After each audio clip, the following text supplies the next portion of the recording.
So then, hello everybody. A good evening to all of you, or in whatever time zone you may be joining us. Also, good morning, good night, good afternoon. My name is Steffen Bauer from the German Development Institute. I have the great pleasure and privilege to open this Science Policy Forum at this year's Bratislava Earth System Governance Conference.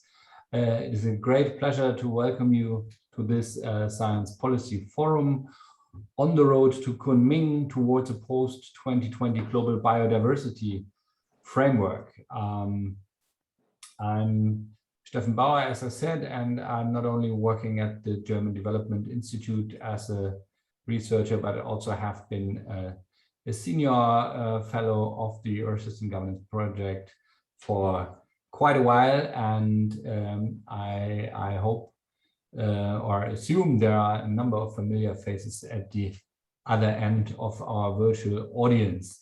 So let me extend a very warm welcome to all of you on behalf of the German Development Institute as one of the ESG's research centers. Now, getting to the theme of this Science Policy Forum, which is quite an innovative format in the ESG conference series tradition, and we also thank the organizers for enabling to have this format and to share this with you. To get into this thematically, I dare say that the Science Policy Forum on biodiversity-related issue is a timely thing to do, and how so? I mean, it would be a gross misrepresentation to say that the Earth System Governance community would be giving short shrift to biodiversity-related research. Far from it is true. And also, in the realm of international governance, there's no shortage of biodiversity-related policies and institutions.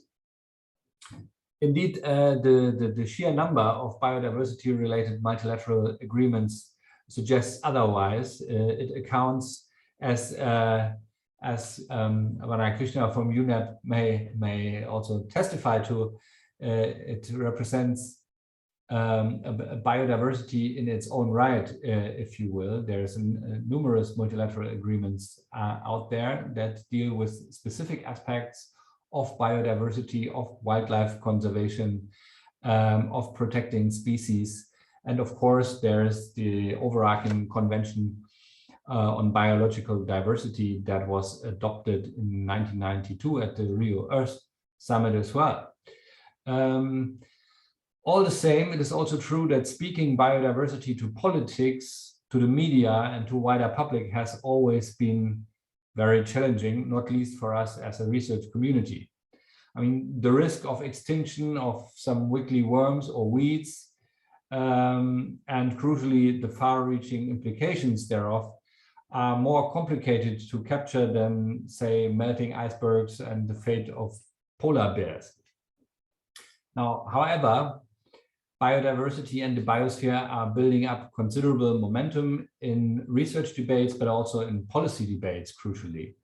And not least with the global pandemic that has been traced back to zoonotic causes, and also with an excitement for nature-based solutions to tackle global warming, among other things. And some find the very notion of nature-based solutions very visionary and hopeful and optimistic, whereas others think it's a desperate move to now turn to nature-based solutions when we have not acted fast enough and robust enough to deal with global warming so far. All this leads to the building up of momentum that I have mentioned, and the governance of biodiversity hence seems to have reached a crucial junction on this road to Kunming, and indeed the Global Biodiversity Framework that it promises us to deliver. After the Corona-enforced delays, the Convention on Biological Diversity's COP15, as it's technically referred to, will actually open in October, including the handover of the presidency to the COP presidency to host country China. And then for the full-fledged COP to finally take place in April and May 2022. And one might say that preparations are indeed in full swing. For instance, the open-ended working group has just concluded its third meeting on the post-2020 Global Biodiversity Framework. And I think we will hear a bit more about this during the course of this session. So that's one strong case in point. And also the IUCN, better known to many as the World Conservation Union, is convening its World Congress at this moment as we speak. And we also had approached him to join us here, but with this clash of appointments, regrettably, this was now not possible. Still, we have sufficient expertise in this forum, and I look forward to introducing our distinguished experts in a second. But as for the building momentum, I would also like to acknowledge and to mention that earlier this year, the Intergovernmental Panel on Biodiversity and Ecosystems and the Intergovernmental Panel on Climate Change have released a joint workshop report that in effect reinforces the daunting messages that each of those panels has to tell us, and that most of you will be familiar with as an Earth System Governance research community. And messages that we certainly find alarming and that push us forward to deal with these issues and contribute from our researchers as end of the story. So long story short, I think this year's Earth System Governance Conference provides a most timely opportunity to push for stronger global biodiversity governance and also to mobilize the Earth System Governance community to that end during this Science Policy Forum on the first day of what has been a very exciting conference so far, but also throughout this conference, where we will have the opportunity to listen to many colleagues that are presenting biodiversity related papers and cutting edge research. And then, not least, with the launch of a new Earth System Governance Task Force, an ESG Task Force on Biodiversity that will be launched on Task Force Day this Friday, back-to-back with the conference.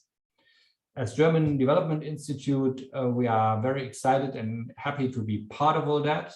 And before I now hand over to my distinguished colleague, Ina Lehmann, to moderate the session, I will very quickly introduce our panelists, and Ina will then follow up with more details as each of them dive into their presentations and inputs. Yeah, our guest, and it's a great pleasure to have you all here, and I'm extending especially a warm welcome to all of you. Our guests are Elisa Morgera from University of Strathclyde in Glasgow, UK, which is a coincidence. For once, it has nothing to do with the upcoming climate change conference in Glasgow. University of Strathclyde is based in Glasgow in the United Kingdom, and Elisa is a professor of global environmental law at this university. Then we are very, very happy to have the United Nations Environment Programme with us for the occasion, represented by Balakrishna Pizzupati, who is the head of Biodiversity, Land and Governance Programme at the UN Environment Programme. And not least, we have Christine von Weizsäcker as a representative of the European Network for Ecological Reflections and Action, called EcoRopa. She is the president of that organization, but she also has very far-reaching experience with all aspects of international biodiversity governance, if I may say so. And on this happy note, I put a period here and hand over to you, Ina, to carry on with the moderation. And I wish everybody an insightful and inspiring and motivating Science Policy Forum to foster and advance exchange between research and policy around biodiversity governance. Thank you very much. Thank you, Steffen, and a warm welcome also from my side. It's a pleasure to see so many people really interested in current negotiations in the CBD and joining so late, at least what is in Europe, already in a late evening after the first conference day. And before we turn to the actual presentations by our speakers, as they've been announced by Steffen, we would actually like to get you, so our audience, to know a bit more about you and about how you relate to the CBD. And we have therefore prepared a quick poll, which you should actually see appearing on your Zoom screens now. And please just indicate how closely you are following the process towards a post-2020 Global Biodiversity Framework. So, and you can do this by just clicking on the appropriate answer in Zoom. And I see answers are coming in. So it seems that, a lot of you have followed the process on the margins. A few are really new to the topics. And also a few who really closely follow, but obviously nobody is actively involved in providing input to the negotiations in whatever form. But I think the results show at least there's quite some interest in the room, and I hope that we can, provide some new insights for those of you who are following from the margins or are just newly discovering their interest in the CBD and in international biodiversity negotiations. So I think we can then close this poll, and I will, briefly introduce our first speaker, Christine von Weizsäcker, who is a biologist by training. Maybe you could put on your video so that people can see you. And thank you very much. So she is a biologist by training, and her engagement with the CBD actually really dates back to 1992.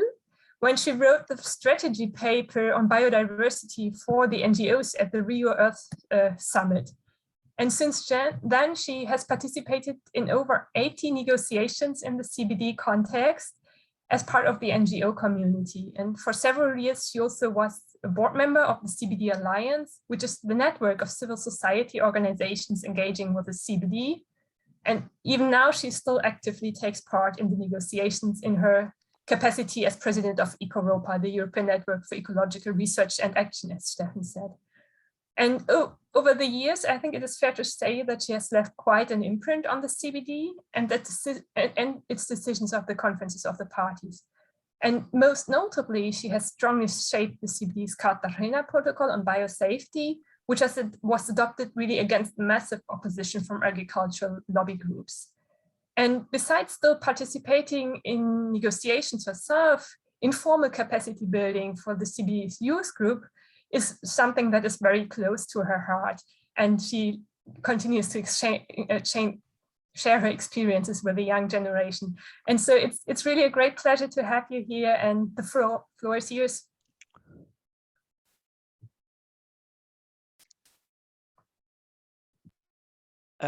You expect me to speak now? All right. Thank you very much to the organizers of this important conference, and thank you for inviting me to this panel. After 2 weeks of intensive virtual exchanges of positions in the plenary and the context groups of the third meeting of the open-ended Working Group on Draft 1 of the Global Biodiversity Framework of the Convention on Biodiversity, may I share some of my observations.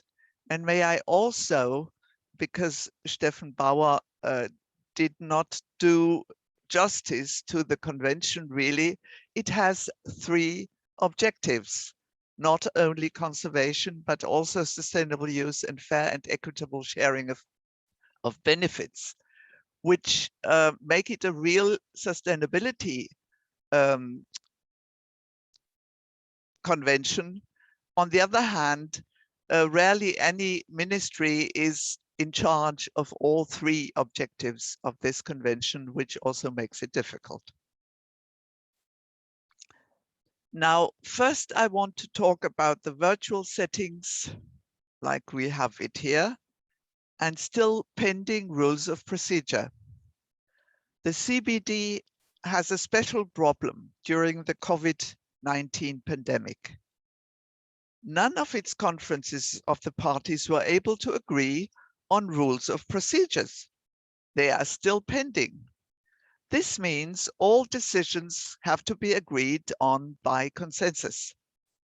In virtual settings, this means that any party claiming connectivity problems can explode the course of negotiations. The solution now is no negotiations, only statement of positions.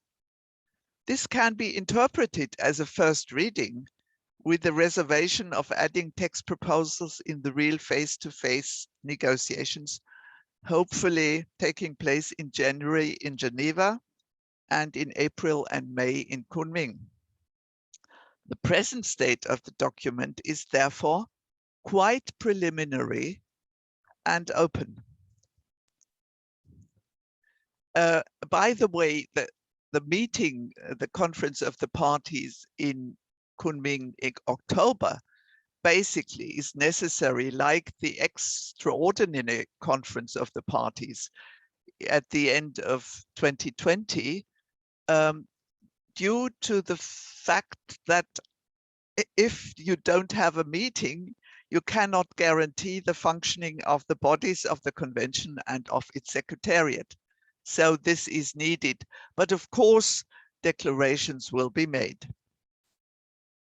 My second point is on high ambition, transformational change, and not losing momentum. These three elements were repeated again and again, perhaps necessary under the present difficult situation, and anyway, a good PR measure because everyone is quoting it. They are mainly promoted by the member countries of the High Ambition Coalition and the Leaders' Pledge for Nature in a top-down approach, however, not really negotiated. But how about ambition? Did the two previous 10 years plans to halt biodiversity loss fail because of lack of ambition? No, they had high ambitions, but failed to implement them successfully.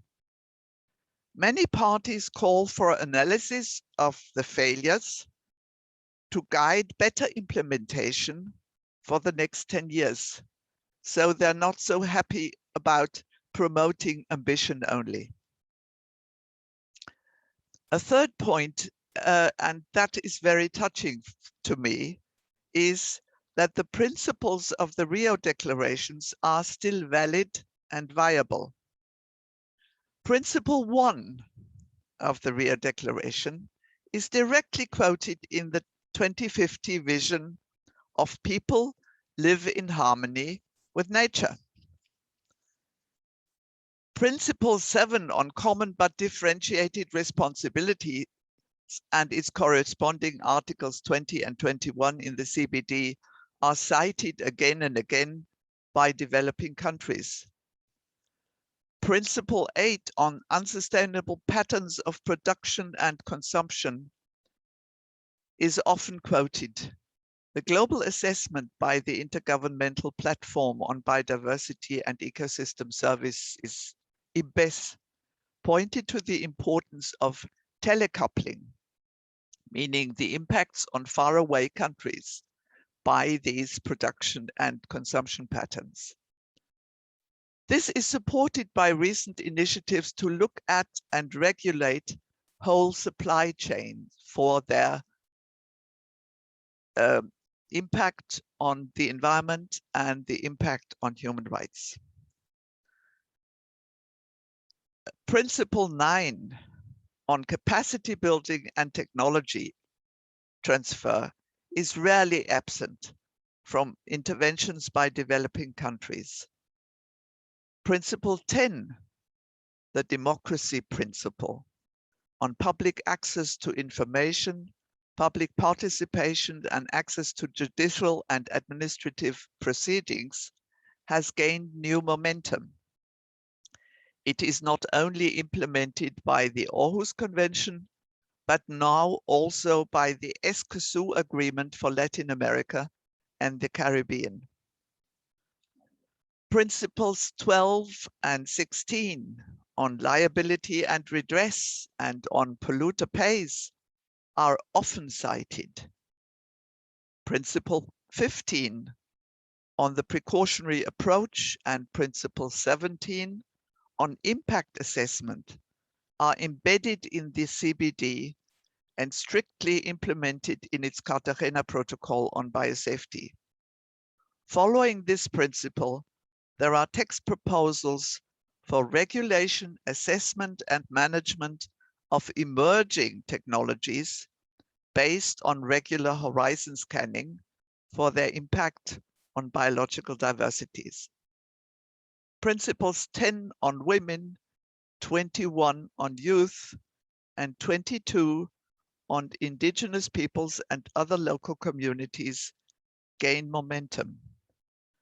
The UN General Assembly has agreed on the Declaration on the Rights of Indigenous Peoples, in short, UNDRIP, and the Declaration on the Rights of Peasants and Other People Living in Rural Areas, UNDROP.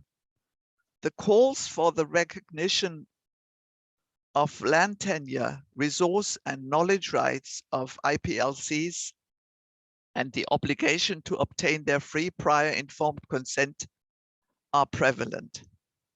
Equally, calls for a more gender-responsive global biodiversity framework, also striving for intergenerational justice, are there.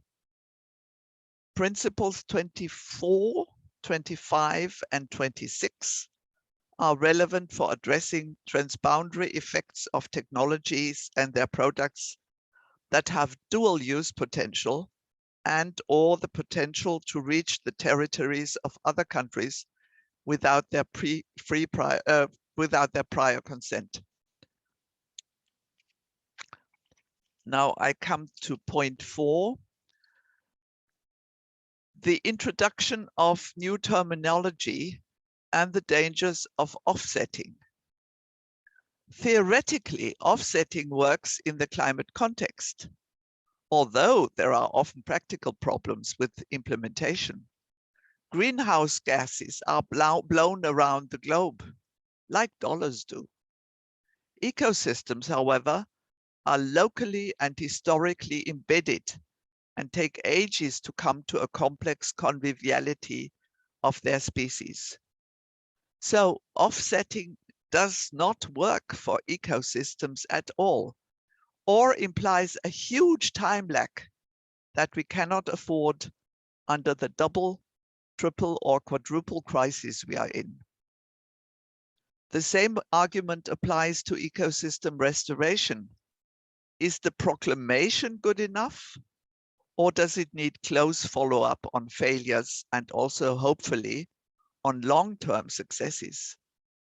So the toolbox for climate change cannot necessarily be useful for halting biodiversity loss. This is especially true for new terminology, nature-based solutions, which is so often used in Europe and the US.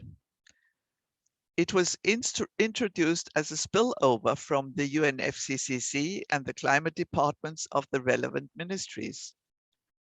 They are meant as contributions to ecosystems and their carbon storage capacity to solving the problems of climate change. They were not meant as the necessary contributions of climate change mitigation and adaptation to reach the objectives of the CBD. Financing eucalyptus monocultures on old grassland with its large carbon storage in the soil is not a good idea. Grabbing land from IPLCs who, according to the IPBES global assessment, conserve, sustainably use and govern most of intact ecosystems around the globe is also not a good idea. It may be attractive, though, to governments and to businesses proving their greenness whilst continuing business as usual. It also may be attractive to governments with the desperate status of their national budgets and no or weak rules of law. The 30 by 30 ambition of having 30% of both land and marine territories protected faces similar problems. Will the intact landscapes guarded by IPLCs be redefined as protected areas and the people living there be deprived of their rights? Perhaps with foreign funding for doing so? No net loss also faces similar problems. Will it be assumed that one ecosystem is equivalent to another and can be easily replaced or restored elsewhere? A lot of work in real negotiations is still pending to address the challenges of these new terms.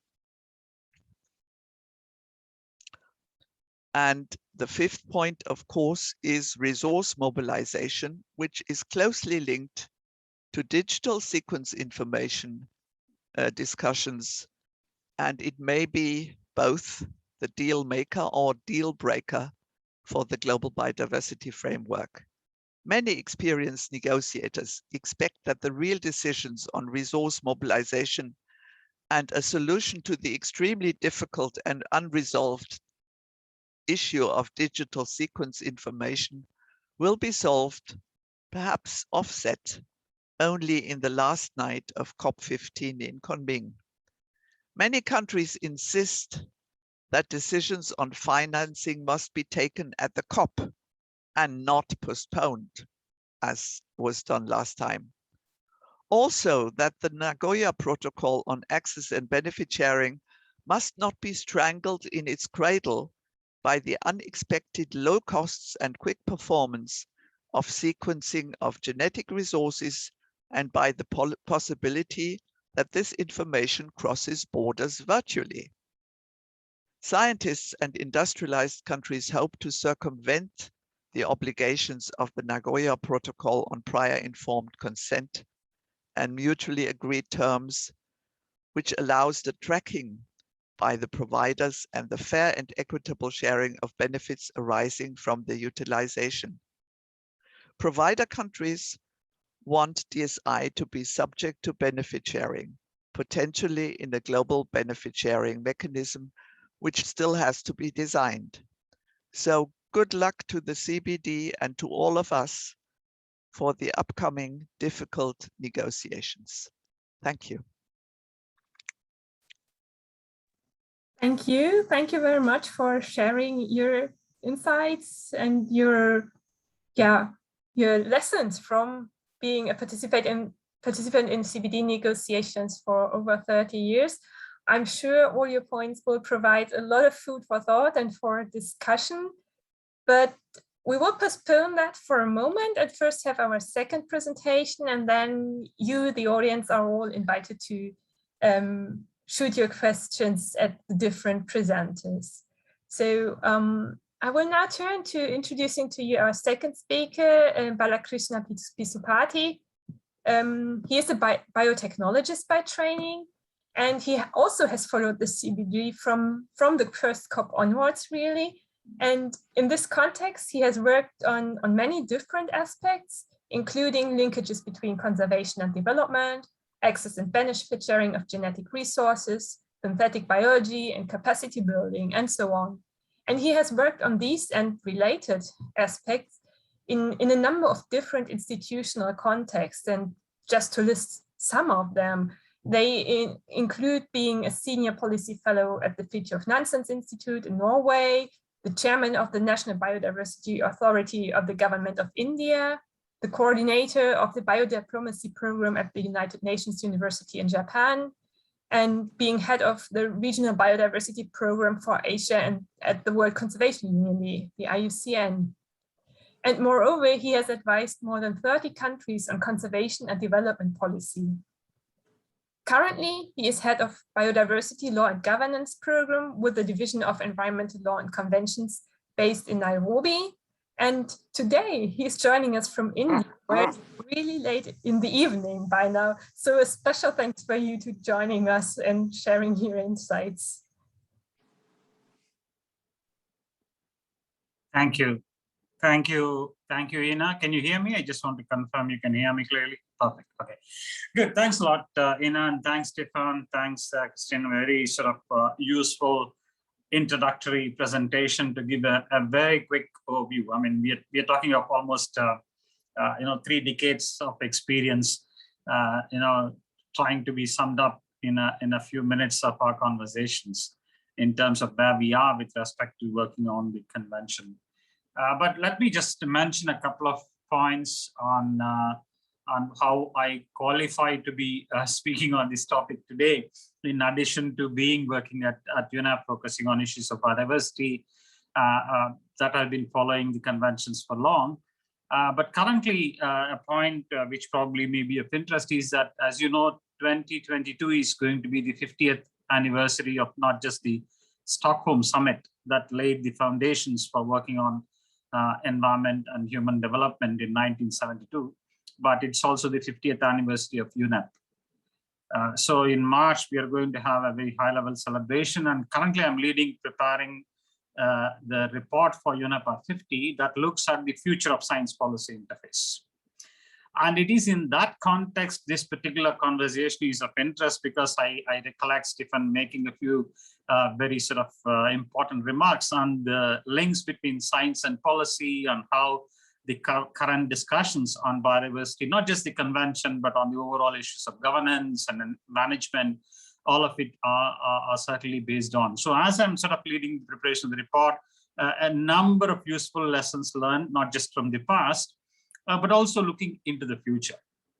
So what I'd like to do very quickly in the next few minutes, and this is where I would like to share my screen, and if you can just confirm that you are able to see the presentation so that I sort of can start. Are you able to see it, Ina? Yes, looks good. Good, thanks. So I'll be sort of focusing on 3 very specific elements in relation to Kunming. Kunming is the city in which the 15th meeting of the Conference of Parties is going to be happening. What are expected? And of course, as many of you, because I also wanted to mention that I tried to click the button, that I've been following the process of the convention very closely, but for some reason, the poll did not pick up my response. But having said that, working on commitments, capacities, and compliance. So to an extent, they are connected and they're all together. And also reflects on a few points that both Steffen made and Christina made in terms of some of the elements that are very specific to the convention, but also how it gets connected to the overall issues of sustainable development. So let me start with the first. Of course, many of you are familiar with the convention process, that it was in 2002, we had set for ourselves a set of global biodiversity targets. For the first time, a formal set of targets with some time-bound actions were suggested. And that actually was preceded by the European Union Biodiversity Framework, the Gothenburg Summit, that laid the foundations for activities within European Union also. And certainly 8 years was the first run for a lot of countries and a lot of stakeholder groups that included private sector, civil society organizations, UN agencies, and governments on how to work towards the 3 interconnected objectives of the convention: conservation, sustainable use, and access and benefit sharing. But more importantly, to be a little disciplined in terms of looking at a time-bound target to achieve some results. And of course, as and when we were working on some of these issues in terms of the biodiversity targets, one of the first challenges countries had was how to measure the progress. A lot of activities happened on conservation, and they were happening even before the convention had come into force. What the convention did was, convention provided a kind of a framework within which countries started to look at elements of conservation, sustainable use, and access and benefit sharing. So the first challenge for a lot of countries was how to measure the progress, and that's where we started working on a set of indicators. And honestly, the first round of 8 years that countries had, almost 4 years were lost on just defining the indicators and how to develop the indicators and how to use those indicators, what kind of data, who will generate the data, who will assess the data, and all that kind of discussions happen. And of course, the story end of the day when we met in Nagoya in 2010, to an extent was countries to say, sorry, I think we set for ourselves a set of goals and targets, 8 targets and 21 sub-targets for that period, but we were not able to achieve. And certainly a very interesting development that happened to an extent coinciding with the setting of these global biodiversity targets are also the way the Millennium Development Goals, which at that time were already existing, 2000 to 2015, where the environmental sustainability goal at that time in 2002 did not have any specific target related to biodiversity per se. But of course, it took almost 3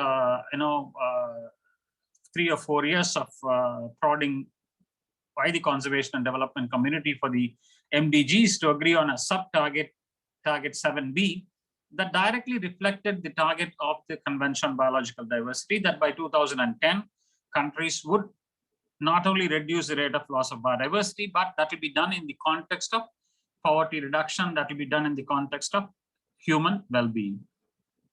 A lot of lessons learned in terms of implementation, and countries met in 2010 at Nagoya, agreed on a package, so to say, a new strategic framework for the convention, a set of global biodiversity targets called the IG biodiversity targets, and also the access and benefit sharing framework. So certainly some experiences gained by countries, but also the level of ambition in terms of, because I distinctly remember when we started discussing the IG targets, the target at that time, the language suggested in the first round was to stop the rate of the stop biodiversity loss completely. Of course, I know a lot of us realize that stopping in about 10 years time is not going to be that feasible. So we had to say reduce the rate of loss of biodiversity, so to a certain extent need to stand.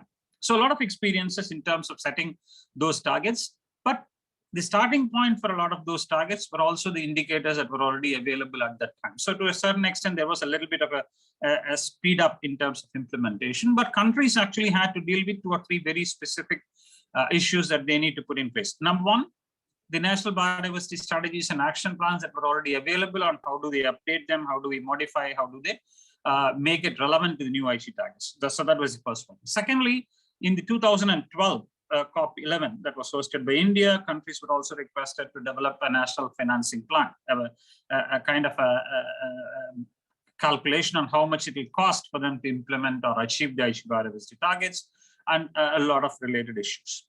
But to a certain extent, one comment that was made earlier was that the financing plan or the implementation plan for IG targets to a certain extent was deferred, because a lot of focus in Nagoya was on agreeing the targets. So certainly countries felt that, okay, let implementation plan follow once we agree on the targets. Again, intersessionally, the sustainable development goals were defined, but the biggest success, if I may say so, for conservation community is the reflection of 2 very specific goals related to conservation in the SDG framework, goal number 14 on life and water, and goal number 15 on terrestrial biodiversity. But then let me come to the 3 points that I wanted to focus as a part of this conversation. Formal commitments. And of course, when we had 8 years of experience, 2002 to 2010, when countries started to implement the 2011 to 2020, the decade on biodiversity as it was declared by the UN General Assembly at that time. The first set of formal commitments by countries or parties to the convention started to take shape in 2012, almost immediately after the next to the Nagoya COP of COP11. That was in Hyderabad in 2012, when countries actually, when the COP presidency at that time, India called for establishment of what are called a biodiversity champions program.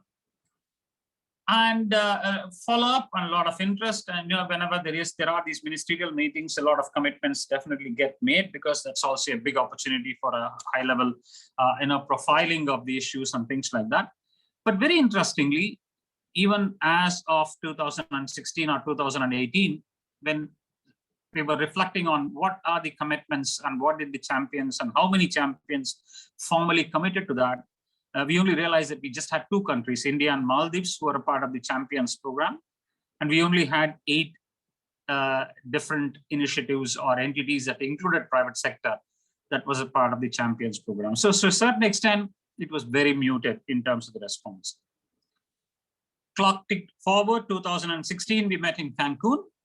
And we, at the ministerial segment of Cancun, we had 20 countries who formally committed to supporting actions on very specific IG targets. So a lot of countries were very enthused because we were now trying to get to a stage where countries will be having very important focus on commitments, and more countries would join. And then we ticked 2 more years. We met in Sharm el-Sheikh in Egypt in 2018, and certainly we had more commitments. But the biggest challenge we had, as you can see from that particular cartoon, is that to an extent, the commitments are made, but there was no one who actually was following up on what happened to those commitments. Who worked on those commitments, whether the commitments are realized, what kind of support was provided, what kind of targets were achieved, and how the countries worked together and engaged with other entities and stakeholders. There was a very little formal focus on that. Move forward, we are in 2021. We had the first draft of the Global Biodiversity Framework, 4 goals, 21 targets, and as it was mentioned, a very interesting, I won't say negotiations, but discussions that happened for 2 weeks. But end of the day, if somebody is going to make a very generic statement of the outcomes of the virtual meeting of the 3rd open-ended working group, or 3.1 of the 3rd working group meeting that happened a couple of weeks ago, the outcomes were very simple. Countries are still discussing about the theory of change. Countries want modifications to the goals. Countries are divided on the milestones that are being suggested.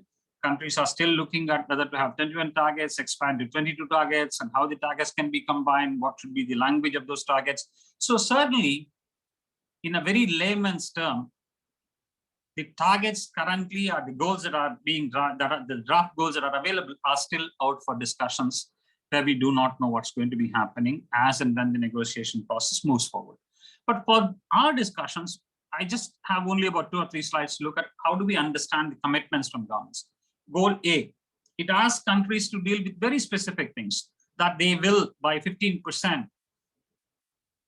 increase the area of conservation, connectivity, and integrity of natural ecosystems, focusing on integrity. At least the rate of extinctions will be reduced by 10-fold.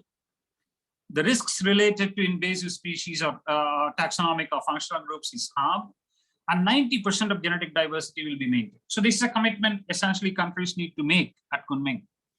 Goal B focuses on contributions of nature to people that are valued, maintained, and enhanced. Goal C that looks at the benefits are shared fairly and equitably, including for conservation. And goal D that looks at financing and other means of implementation. And certainly we are not looking at 2030, but we are looking 2050 for closing the gap between financial availability and what is required and what is available in terms of finances. But very interestingly, the GBF also, the Global Biodiversity Frameworks also provides a couple of pointers towards the commitments. One, it gives some language on under the enabling conditions, where it says that the framework should be implemented using a whole of government approach and a whole of society approach. So essentially, what it means is that the countries, as and when they need to make a decision at Kunming, will not only be committing themselves as the members of the government as parties to the convention, but to an extent, they'll also be committing the societies that they represent back home into achieving these frameworks. So certainly it's a very, very big commitment that countries need to be reflecting on, and countries are discussing it. The second part of it is that how is it we're going to be capturing those commitments? And that is where the responsibility and transparency elements of it looks at reporting on commitments and actions. And for those of you who follow the convention process many times, and for one who has been reviewing a lot of the national reports on the national biodiversity strategies and action plans and all that, one clear marker, one clear indication is that all the countries report on what the governments have done on achieving the IG biodiversity targets or conservation targets or sustainable use targets or access and benefit sharing. But to a certain extent, we still have not seen many countries coming forward and reporting on what the other stakeholders are doing in contributing to the outcomes of the results that are towards implementing the targets. So certainly, to a certain extent, credit should go to European Union for leading some of this discussion, which EU is now trying to push very strongly that they require commitments not only from parties, but also commitment from other stakeholders. And that is why you see some targets that are targeting the business community as well, but not just commitments of spreading the ownership of implementation, but how do we also report on the activities that are undertaken by some of those stakeholder groups. And this actually, this slide may not be too clear, but this is like a kind of a roadmap that I presented in Brussels at the EU meeting on how to basically work on this ambition mechanism between COP15 and COP20 by 2030 in terms of a stepwise approach in terms of looking at commitments and having some elements of a common approach both by developed and developing countries members as parties to the convention to reflect on some of them. Now, when we are looking at commitments, we also need to look at the capacities to deal with it. And I have just 2 slides on capacity because it's a huge topic and we may not have enough time to go through the details of it, but happy to answer any questions. Certainly, many of you are familiar with 2003-2007 GEF supported program called the National Capacity Self-Assessment Program, called NCSAs. And the idea at that time was that countries will have an integrated focus on Rio Convention, capacities needed to implement the Rio Conventions. And to a large extent, even though millions were spent on it, we have actually, to an extent, forgotten about those assessments. And that's very important for us to look at some of these. Thank you. If you could slowly come to an end. Yeah. So then the second part of it is the number of capacity building strategies. The experiences are very varied in terms of how countries have been looking at some of these. And that report, the picture that you see on the screen is a report that was published by UN University, where on capacity building for biotechnology, biosafety, the Cartagena Protocol, countries have spent something like about $200 million in 5 years on capacity building alone. So what is going to be interesting for the GBF, the Global Biodiversity Framework, is the focus on the long-term capacity development strategy. And that is where we need to focus on these capacities for developing the strategies, designing the implementation plan, implementing the action plans, looking at compiling the actions and impacts, and also on reporting and follow-up. So these are the 2 last slides on compliance. A lot of time from UN, for example, from the Law Division, we've been working with countries on enhancing compliance because remember, CBD is a legally binding convention. A lot of guidance has been provided to countries on various aspects of compliance to the convention. But currently, the negotiations on the biodiversity framework is looking at a package deal. That unless there is an implementation plan confirmed, countries are a little reluctant to actually focus on the GBF and also on the targets. And the question that I leave you with is, will the compliance be based on the nature of implementation plan, including finances, is a question that we still are asking as countries are finalizing their positions and negotiations for CBD COP. Thank you very much. Thank you very much for these detailed insights and for, I think, what is a helpful summary also of what is in the new biodiversity framework. And I think also that probably will cause a number of questions and for people to jump in the discussion afterwards. But now it's my pleasure really to introduce Elisa Morgera, who is a professor of global environmental law at Strathclyde University Law School in Glasgow in the UK. And she also has attended several COPs as an observer and has been an advisor to the CBD, OECD, and others. And Elisa specializes in international biodiversity law and its linkages with human rights, notably the rights of indigenous peoples and small-scale fishing communities, and everyone's rights to health and science and business responsibility also in the context of biodiversity and human rights. And she has previously had a European Research Council starting grant on the legal concept of fair and equitable benefit sharing in different areas of international law, including environmental and conservation law. And she has been a holder of a grant under the UK Ecosystem Services for Poverty Alleviation Programme.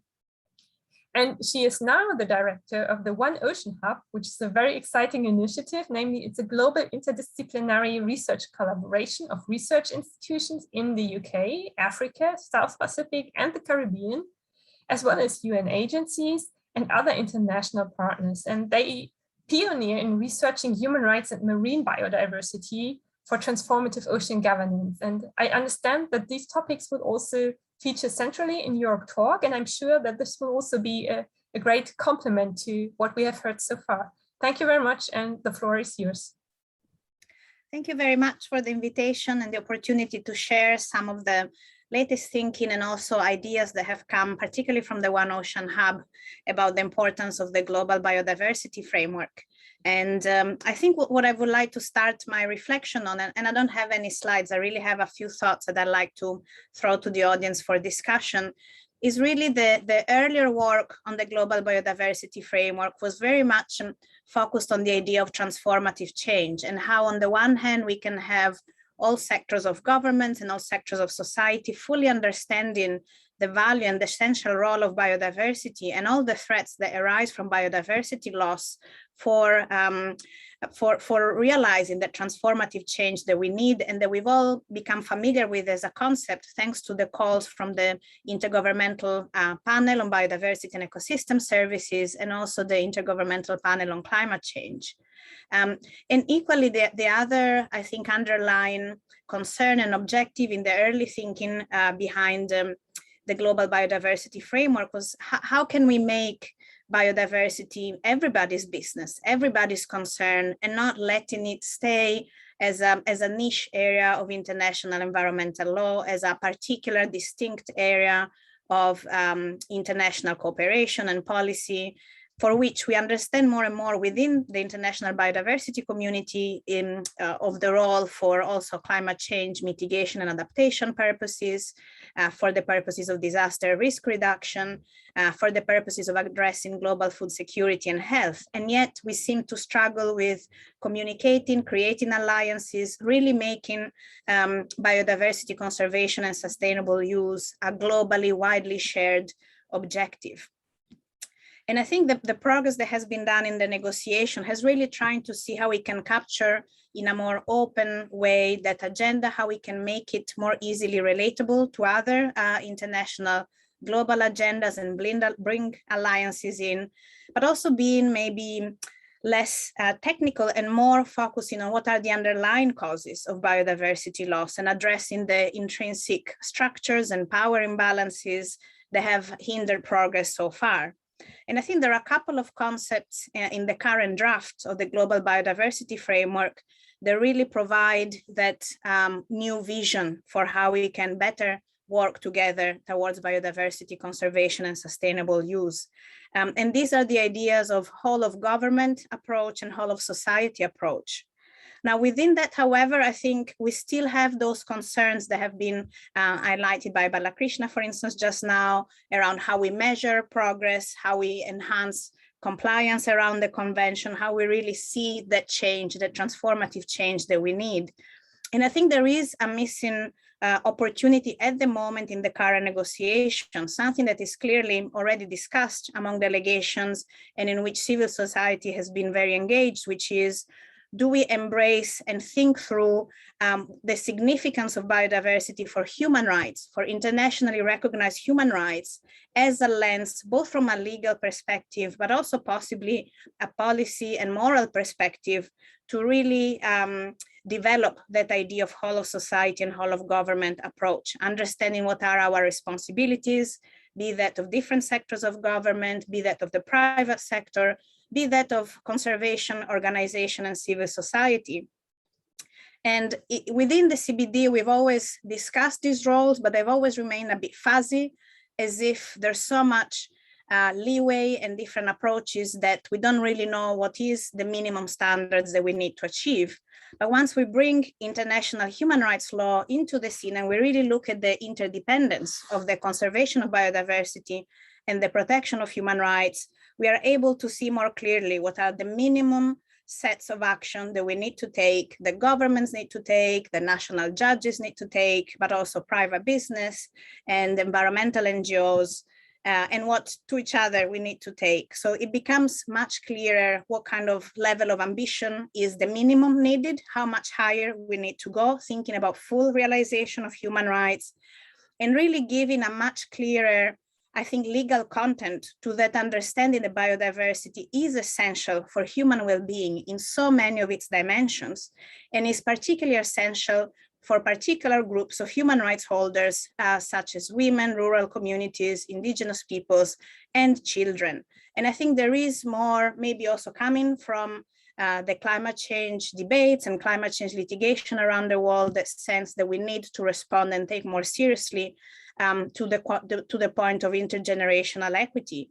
And again, we might think that that's a fuzzy concept, but if we look at human rights, and particularly human rights of the children, we have very specific benchmarks that we can build in or refer to in the Global Biodiversity Framework, with a view to not only raising the ambition, but also showing awareness that we have internationally already relevant benchmarks that can work towards ambitions in biodiversity conservation and sustainable use, as well as to raise our efforts and give visibility and credit to our efforts related to biodiversity that also feed into our efforts to protect the life, the health, the well-being, access to food and water for human populations, particularly those at risk, or those that will bear for the longest term the failure of our efforts to prevent biodiversity loss. And together with that, thinking about which areas lag behind that we should really emphasize more in the Global Biodiversity Framework, the other area is that of the ocean and marine biodiversity. On the one hand, we have done a lot of work already under the convention, but we still need to, I think, connect the dots and really come to terms with the fact that we are lagging behind, both in terms of marine science, understanding what are the limits, what is sustainable use in the marine environment. We do not know that. We do not know that, particularly for the deep seas. We do not know what deep sea ecosystem services are. And with that, our international regimes are not sufficiently developed to protect marine biodiversity, and they're not sufficiently developed to really think through what implications in ocean governance may be for human rights of different groups of population and different states who may or may not be necessarily engaged in different forms of use of ocean biodiversity, but also who may not even be engaged in the research on marine biodiversity and what it means for human well-being. So in a way, thinking about the importance and what we still need to do, which is urgently needed in terms of marine biodiversity, really helps us to focus on where the efforts are needed and how, once again, that whole of society and whole of government approach is important. The ocean is relevant in a lot of decisions that we take on land as well. The example of ocean plastics is quite crucial there. We need to think in more integrated ways about how decisions on land affect the ocean and how our failure to protect marine biodiversity may affect well-being on ocean. And once again, using human rights may be a lens that allows us to be much more clear about what we need to do and the limits we can't go beyond. So I'll stop there and look forward to the discussion. Thank you very much. Thank you for adding really a new perspective to the presentations that we had before. I will soon move over to the Q&A section. Before that, we would really like to activate our audience and everybody in our audience once more by having a second poll.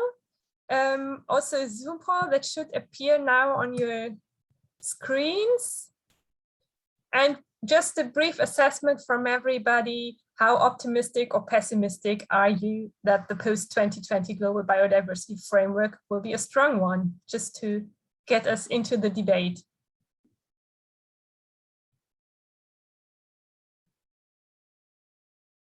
Okay. So if you can all see it, it looks like nobody is absolutely optimistic. Few people are absolutely pessimistic, and the rest is, yeah, kind of rather pessimistic, undecided. Some are optimistic. Yeah, so it's a kind of clusters in the middle, but nobody is absolutely optimistic and few absolutely pessimistic. I think we can take that as a start into the discussion. I would now ask all panelists to switch on their videos. And then I will ask everybody in the audience to type your questions in the chat, and we will then channel them to the panelists. And if you type your questions in the chat, ideally also maybe indicate who you address the question to. And I see that there's already a first question to you, Elisa, from Stanka Kalakova, who said she has read some debates about the new SDG 18 digital technologies and that it serves people and the planet. Could you see this goal as the way to help solve any challenges that you mentioned? Or yes, if yes, why? Or yeah, no, that's a great question. And I must start by saying that I wasn't aware of those debates, so I hope I'll interpret the question correctly. But I think digital technologies are really an important element of debates under the Convention on Biological Diversity. And there's different aspects, of course, that we can take. I mean, often the risks for biodiversity have been highlighted at the Conference of the Parties of the CBD.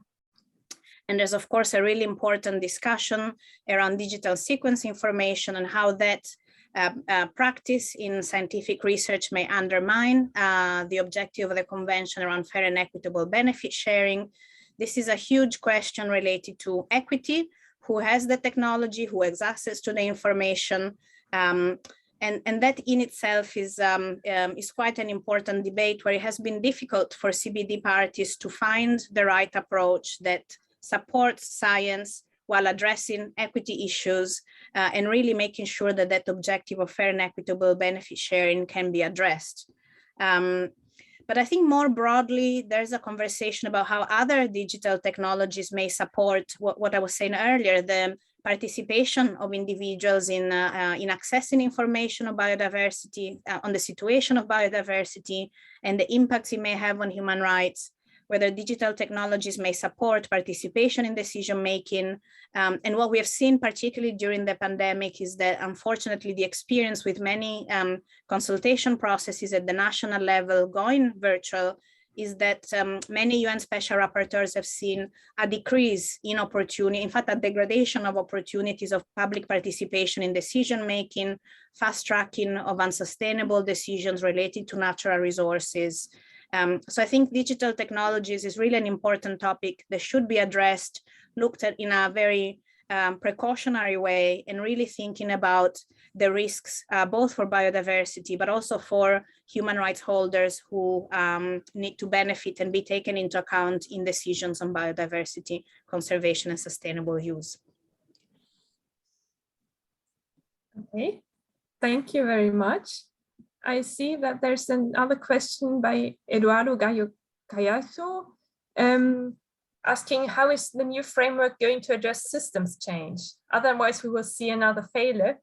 It is not addressed specifically at anybody, but maybe I will give it to Balakrishna Pizzupati first because he has delved so deep into the new framework, and then maybe the others can jump in if they want to. Sure. I mean, certainly, yes, it is a requirement because unless we are going to be looking at systems, unless we are going to be looking at transformations, it's not going to be possible for us to achieve the Global Biodiversity Framework. So it's an absolute precondition. But one comment, if I may, on the previous question is that in as much as we are discussing about digital technologies or transformation, one of the fundamental things that personally I feel still missing in this overall debate is data and information governance and data and information policies. Even at the national level, stakeholders do not have access in many countries to the government data that their own countries either have or they accumulate. So one of the fundamental requirements, whether you're talking in the context of CBD or SDGs, unless there is going to be a data governance policy and information sharing policy that is going to be provided, it's going to be a huge challenge to focus on digital transformation in many aspects of it. And that's why at UNEP, we are actually working on providing that kind of a guidance early next year in terms of how some of that kind of a governance and the policy framework should be addressing the convention and the GBF processes. Thank you. Okay, do the others want to join in? Maybe Christine von Weizsäcker first, and then Elisa. You're muted. I will want to pick up one of the arguments of Elisa on participation and on rights. I think there is so far a lot of talk about participation and less talk about rights. But participation needs to consider the asymmetries between the people joining the debate, firstly, and it has to redress these asymmetries. Secondly, if let's say supermarkets, town developers, and road builders would invite me to participate in a dialogue on what is happening to my garden, this would be fake participation. So in many cases, participations are not real participations of a whole of society approach, but fake, and they are very dangerous. And so picking one part, and that is the principle 10 on information participation and access to justice, and simply talk about the participation does not solve the problem without really addressing the land tenure rights, the resource rights, and the knowledge rights of indigenous peoples and local communities. And therefore, I would say that the shift from involving and letting them participate to a rights-based, a human rights-based approach is very important in every single target where it is necessary. And the most recent publication of the in the policy brief of the special rapporteur in August this year really points to all those different rights that need to be considered, and not just pick out the one where you are most powerful because there are the worst asymmetries.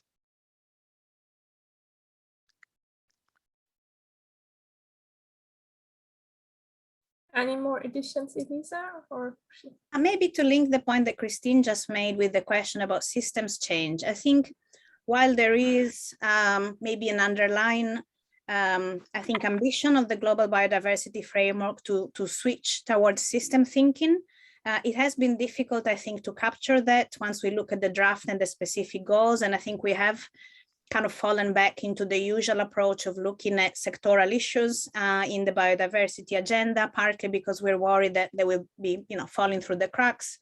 But I think that understanding, the kind of systemic understanding of in how many ways and how many different levels we humans depend on biodiversity and how many ways we affect it might help us address, and move more forward in that systems change thinking. And in that sense, I very much agree with Christine that message of thinking about all the relevant human rights and the fact that human rights are interrelated with each other is really one way, one lens, analytical lens for lawyers and maybe for others to push for that need of thinking about systems and not isolated components of sectors of biodiversity or relevant stakeholders or relevant actions. But maybe it is part, I think, of a deeper reflection around ecosystem services, how much we know about ecosystem services, how much they matter to the understanding of relevant human rights, and how we then put that into action in terms of research and collaboration in taking action. If I may add just a slight addition, there was in the Millennium Ecosystem Assessment, there was a report on the GDP of the poor. How much of the GDP in countries relies, where the poor rely on direct non-market-based ecosystem services. And that means that attaining SDG 1 against poverty and SDG 2 for sustainable agriculture and food security is crucially dependent on non-market-based access to ecosystem services. And that is probably part of the systems change we are talking about. Thank you. It's great to see the panelists engaging in the discussion among themselves or relating to each other. That's just what we want to see. And maybe we can have that also with the next question by Yves Zingleben, which I think is also a very relevant and important question, which is, which actors do you expect to provide the leadership for negotiation of or developing a strong commitment at Kunming? I think we can also address that to everybody. And maybe, yeah, starting once more with Balakrishna, because he has been the last person to hasn't. Sure. Certainly. I mean, remember, the convention is a party-led process. So the parties are the ones who will have the responsibility to actually define not just the ambition, but also get the language correct, get the indicators correct, get the implementation framework correct. So the responsibility to a large extent rests with them, because that's what the parties to a large extent repeatedly mention whenever they have these interventions. But having said that, if we are going to be spreading the commitments of realizing the targets, it has to be a responsibility that should be supported, or that should be the responsibility of all the different stakeholders who are a part of the process. But as of now, because of the virtual nature of the discussions that are happening, to a large extent, it's the voice of the parties who actually we are hearing more than other stakeholders groups to a large extent. So my quick answer is parties take the first responsibility, but supported by a larger number of stakeholders. Thank you for that. If I may Sure. add a comment, I think that there is not one actor or a group of actors that are going to lead, but on different issues, different regions, different continents, and different countries will lead. So, for instance, of course, there are demands for Europe to lead in certain areas, but Europe is not the world. And certainly on other issues, other countries will lead. And at the moment, China is still a very wise black box as the presidency of the next COP. And as we have seen in many negotiations in India, in Japan, there is this very strong role of the presidency in the last days of really reaching consensus and offsetting one target against the other. So I assume leadership will be shared. Thank you. And maybe Elisa, if you want to add something. Yeah, well, I agree with what's been said before. I mean, we know that the leadership to negotiate is that of states, but of course the CBD is one forum where we have a lot of interaction with non-state actors, and in fact, maybe higher level compared to other multilateral environmental agreements, even if we never see enough, maybe to the liking, I think, of some constituencies.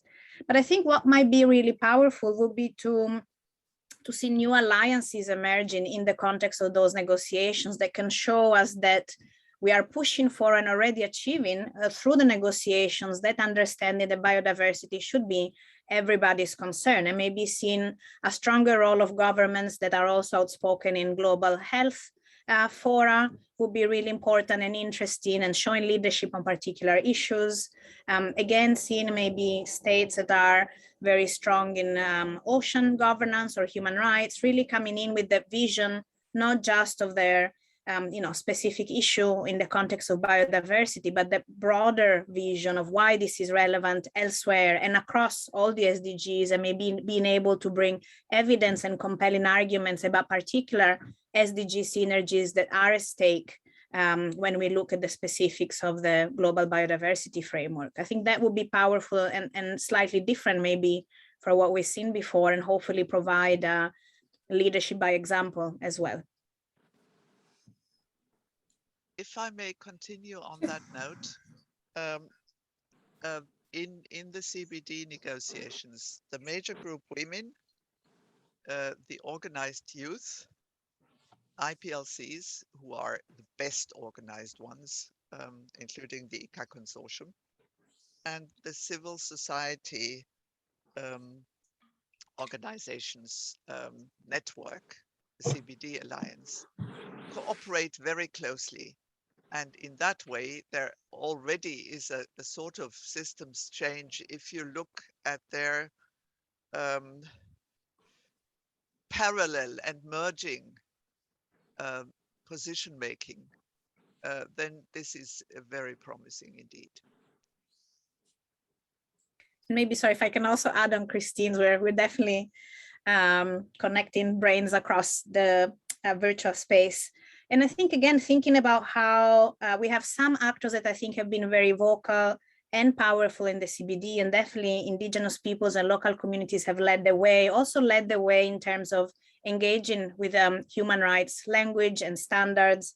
Other groups such as women and children, and I think also civil society in a way, are catching up, but could be much more, I think, much clearer in their demands, more ambitious, and also bringing in sectors within, women's movement and children's movement and civil society from other sectors. They also should become newer allies in terms of biodiversity. So from the climate change, from health, from other sectors that maybe haven't been as present as they need to be in these conversations.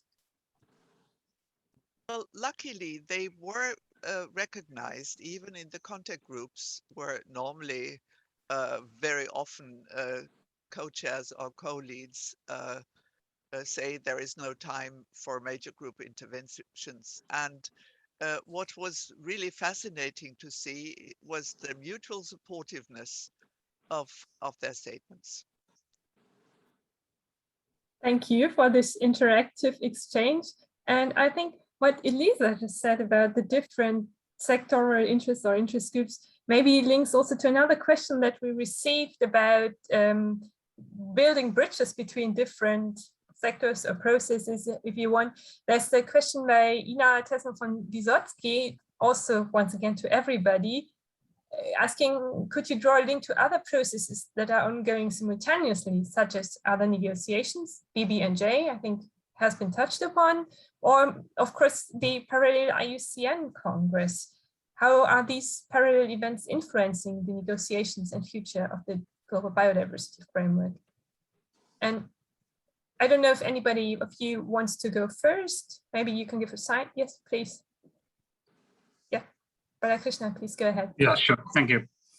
No, certainly, because compared to, when we started some of these kinds of linkages with other processes several years ago to what we are doing now, certainly the kind of what we call as mainstreaming, the ideas and the discussions cutting across various different fora is certainly quite significant.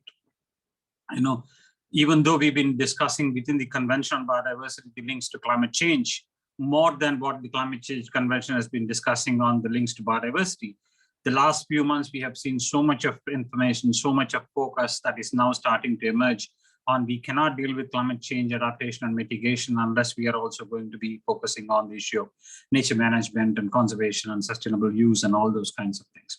So certainly the interlinkages, whether it is related to the SDG processes or the MEAs, the multilateral environmental agreement related process, or to others like the World Health Assembly. So that way, the kind of a spread that we see in terms of linkages between the convention process and the other processes has been extremely significant and quite influential in terms of the language that we see, the kind of discussions that are happening, both at the intergovernmental level as well as at the regional grouping level. Thank you. Do the other two ones want to add something? Yeah, I would like to add that as it is in power asymmetries, the CBD addressed since many COPs, as you will know, the issue of climate change. They addressed pollution. Again, it's a target. And the link to the POPs and the pollution conventions. They addressed much too late. Like the oceans, the marine and coastal issue was neglected too much for too long, as well as the soil biodiversity issue. But recently, the link between UNCCD, the Convention to Combat Desertification, which addressed soil first of all the different Rio conventions, and FAO and the CBD, they had the joint first global symposium on soil biodiversity. So the links are growing, but some issues, and I'm very happy to say that the marine, coastal and marine issues were insisted on by so many parties that they are really going to be in the text. Thank you. And Elisa, do you want to add anything? Maybe just to say, and I might link with a question that's also appeared in the chat that Eve made as a follow-up, I guess. The CBD itself has been an incredible regime for building bridges with other international processes, and actually being very timely in identifying the need to provide guidance and raise awareness around potential negative impacts on biodiversity arising from other international negotiations and action following from those, be that in the climate change forum or also in the marine environment. But as Balakrishna was saying, we haven't necessarily seen an equal commitment to take on board what the CBD and CBD parties had agreed in other fora. And that is partly due to resistance by governments in having that more holistic approach to their international goals and their international obligations. And I think there's an argument there where, again, we should look at these things not in isolation from each other. The obligations under all these different regimes, be that the law of the sea, climate change, chemicals, they're all complementary to each other. And we need to remind states that they have to implement all of them. And in fact, many aspects of CBD guidance explain quite clearly and helpfully in practical terms sometimes how you can address all these obligations in a coherent manner. And again, bringing in the international human rights argument, we can also see why there's an added layer of responsibility in making sure that, say, measures to respond to climate change also contribute to protecting biodiversity, and through that do not lead to violations of human rights dependent on that biodiversity, and similarly in the ocean context. But I think maybe what has been missing is that really systematic recalling that all these are existing international obligations. We're not looking at a void field where we may need to devise fresh what governments need to do. These are existing commitments. We need to read them together. But also that these commitments and this reading of obligations is very much aligned with what the science is telling us. What we do understand about ecosystem services, about human health, is all aligned with that coherent reading of international law, and is very aligned with what civil society is asking and youth groups are asking. So there's really a piling up of important legal, policy, scientific, and practical arguments that need to be looked at together for that understanding that resistance is not a policy choice. It's actually something that is no longer acceptable from an international law perspective. In many cases, we even have very strong scientific base to justify that. And we need, I think, to make the argument and clarify where minimum limits have already been set internationally, and they need to be recognized in international biodiversity law too, even if they may come from another forum, to the benefit of the CBD objectives. Thank you. I see Balakrishna has raised his hand and wants to respond directly. Maybe, I'm sorry, I have to ask you to be short because we then also need to draw it to conclusion, and maybe just after your answer, Steffen, you can take over for the final words and closing the panel. Sure, because I mean, just one quick comment is that based on the discussions or the points that are raised, what certainly for me personally surprises me, it is the same government, and to an extent, it is the same Ministry of Environment that gets represented in the Climate Convention or the Pollution Convention or the CBD or CMS, and to an extent shows certain levels of resistance to come together and then work synergistically. And that's a bit of a surprise in terms of 3 decades of more than that of our experience of all of us saying work together, but it's the same minister speaking different things in different fora. And that is something which we have to be a little careful about.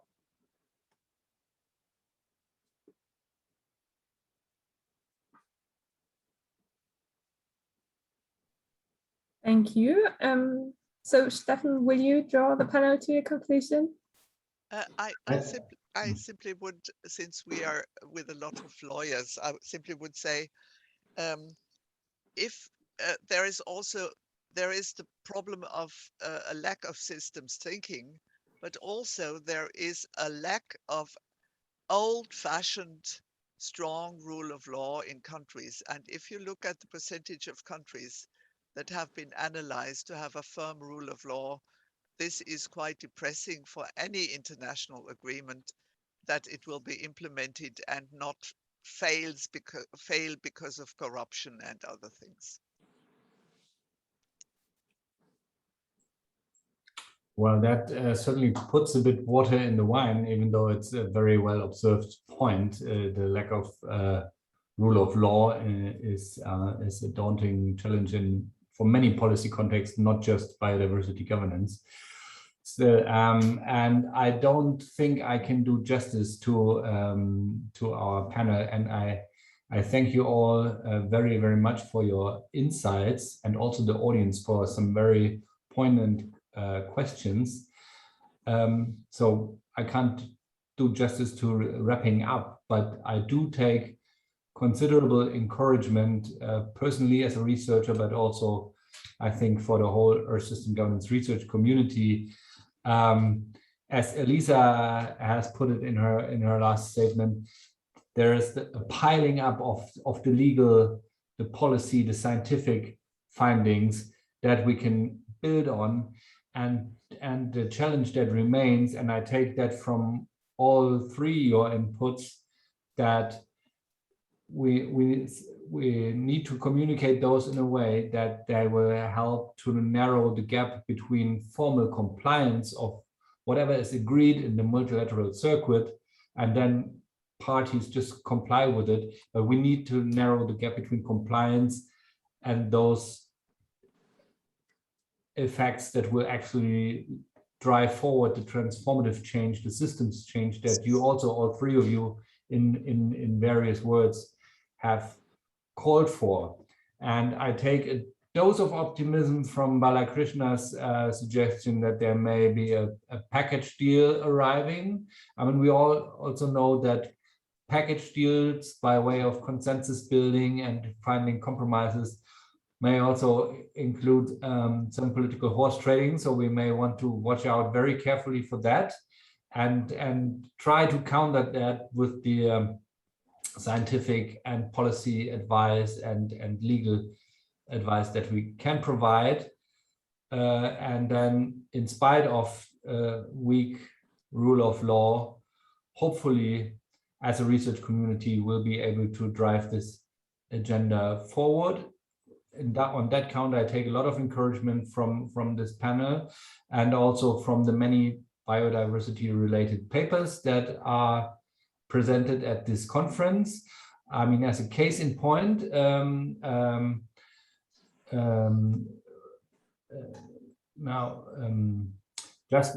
Jasper Montana, he's with us in the audience, and he has just been awarded today the Earth System Governance Project Oren Young Award for a paper that was very explicitly speaking on the responsibility for biodiversity governance on an empirical example of the UK overseas territories.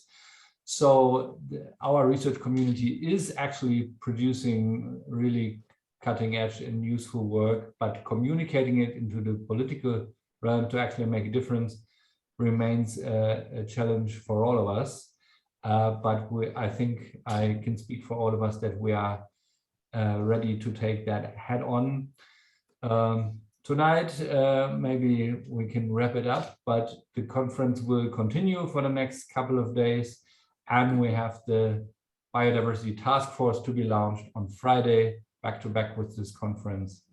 And again, I thank Elisa, Balakrishna, and Christine very, very dearly for their contributions, Ina for the moderation, and all of you for a very engaging discussion and questions. And we look forward to continue that. And also Giancarlo, thanks for showing up. Muchas gracias. Giancarlo has been really crucial in amalgamating your questions and feeding them back to us in the background. So that should not be forgotten. And of course, the ESG support team for solving all technical issues.